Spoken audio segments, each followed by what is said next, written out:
Hello friends, आज हम इस वीडियो में डिस्कस करेंगे rule number 86 B of GST rule जो इंसर्ट हुआ था by notification number 94 2020 central tax. ठीक है, ये रूल क्या बोलता है? रूल नंबर 86 बी ये रेस्ट्रिक्शंस लगाता है, restrictions on use of amount available in electronic credit laser.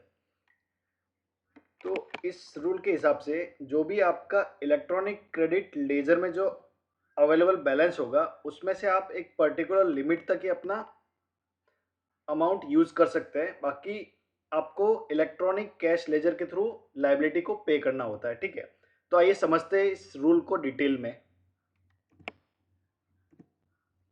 सबसे पहले समझते हैं रूल नंबर 86 बी का एप्लीकेबिलिटी। कब ये रूल 86 बी एप्लीकेबल होगा? ये रूल एप्लीकेबल होगा जब आपका टैक्सेबल टर्नओवर 50 लाख रुपीज से ज़्यादा होगा इन अ मंथ। ठीक है, तो आपको रिटर्न फाइल करने से पहले चेक करना होगा कि टैक्सेबल टर्नओवर आपका 50 लाख से क्रॉस हो रहा है। उस केस में आपको ये रूल कंप्लाई करना होगा। ठीक है, this rule is applicable to registered persons having taxable value of supply, taxable value other than exempt supply and zero rated supply. Exempt and zero rated supply के अलावा जो टैक्सेबल सप्लाईज है in a month which is more than 50 lakh, the limit has to be checked every month before filing each return. तो ये rule number 86 भी applicable होगा। आपका taxable value of supply other than exempt supply and zero rated supply exceed हो रहा है 50 लाख इन a month, उस case में आपका ये रूल नंबर 86 भी एप्लीकेबल होगा और आपको ये कंप्लाई करना होगा। अभी रूल 86 बी क्या रेस्ट्रिक्शन लगाता है वो समझते हैं। Restriction imposed by rule number 86 B, the applicable registered persons can not use ITC in excess of 99% of output tax liability. In simple words, more than 99% of the output tax liability cannot be discharged by using input tax credit. Means अगर आपको ये rule 86 भी applicable है तो फिर आपको देखना होगा कि पर्टिकुलर मंथ में आपका लाइबिलिटी कितना आ रहा है। ठीक है, सपोज आपका 100 रुपीज़ लाइबिलिटी आ रहा है एग्जाम्पल के लिए, तो आप 99 रुपीज़ तक पेमेंट कर सकते हो आउटपुट टैक्स का by using electronic credit laser. ठीक है, बाकी का 1% आप इलेक्ट्रॉनिक कैश लेजर यूज कर सकते हैं। ठीक है, मतलब मैक्सिमम आप 99% अपनी लाइबिलिटी जो होगी उसको इलेक्ट्रॉनिक क्रेडिट लेजर के थ्रू पे कर सकते हैं। बाकी का आपको इलेक्ट्रॉनिक कैश लेजर के थ्रू ही पेमेंट करना होगा, मैंडेटरी। ठीक है, तो ये रेस्ट्रिक्शन है कि आप 99% तक इलेक्ट्रॉनिक क्रेडिट लेजर यूज कर सकते हैं to discharge your output tax liability for a particular month. ठीक है, तो ये रेस्ट्रिक्शन है by rule number 86 B. Rule 86 B applicable नहीं होगा किन किन केसेस में वो समझते हैं।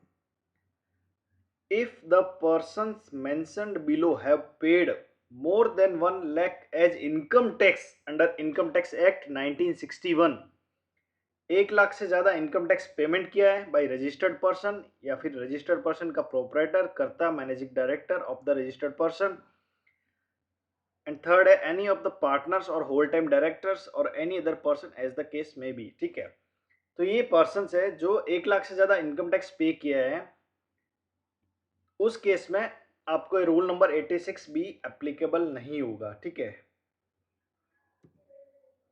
नेक्स्ट है if the registered person under concern has received a refund of GST of amount greater than rupees 1 lakh in the preceding financial year on account of exports under LUT or due to inverted tax structure।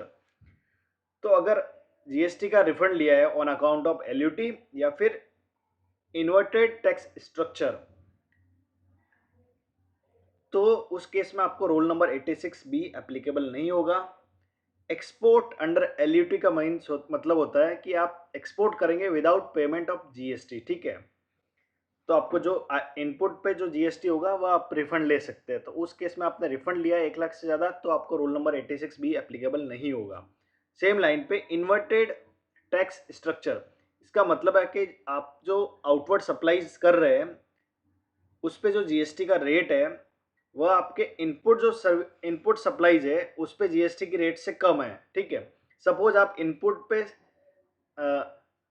Invert supplies पे आपका GST rate है 18% और outward supplies पे आपका GST rate है 5%। तो उस case में आपका इन्वर्टेड टैक्स स्ट्रक्चर होगा, उस केस में आप रिफंड क्लेम कर सकते हैं under GST.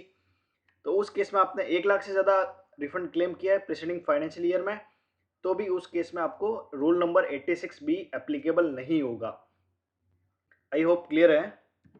Next, if the registered person under concern has discharged his liability towards output tax by electronic cash ledger of an amount in excess of 1% cumulatively of the total output tax liability up to the said month in the current financial year, means आपने current financial year में जो total आपकी output liability आती है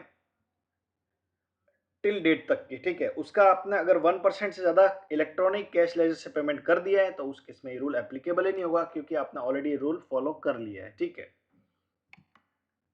next है, if the registered person under concern is any of the following, government department है उनको applicable नहीं है, पब्लिक सेक्टर अंडरटेकिंग को एप्लीकेबल नहीं है, लोकल अथॉरिटी को एप्लीकेबल नहीं है, स्टैट्यूटरी अथॉरिटी को एप्लीकेबल नहीं है, रूल नंबर 86 बी। तो दोस्तों ये है रूल नंबर 86 बी, जिसमें आप अगर आपको एप्लीकेबल है, एप्लीकेबल कब होगा, जब आपका पर्टिकुलर मंथ में टैक्सेबल टर्नओवर आपका 50 लाख से क्रॉस हो रहा है। ठीक है, other than zero rated supply और एग्जाम सप्लाई। ठीक है, तो आपको रूल नंबर 86 बी एप्लीकेबल होगा, और एप्लीकेबल होने के बाद आपको पर्टिकुलर मंथ में चेक करना होगा कि आपकी जो टोटल आउटपुट टैक्स लायबिलिटी आ रही है उसका कम से कम 1% आपको इलेक्ट्रॉनिक कैश लेजर के थ्रू पे करना होगा। आप मैक्सिमम 99% तक इलेक्ट्रॉनिक क्रेडिट लेजर यूज कर सकते हैं to discharge your output tax liability for that particular month. I hope rule number 86 भी क्लियर है। इससे रिलेटेड कुछ भी क्वेश्चन है आप मुझे कमेंट करके पूछ सकते हैं। Thank you.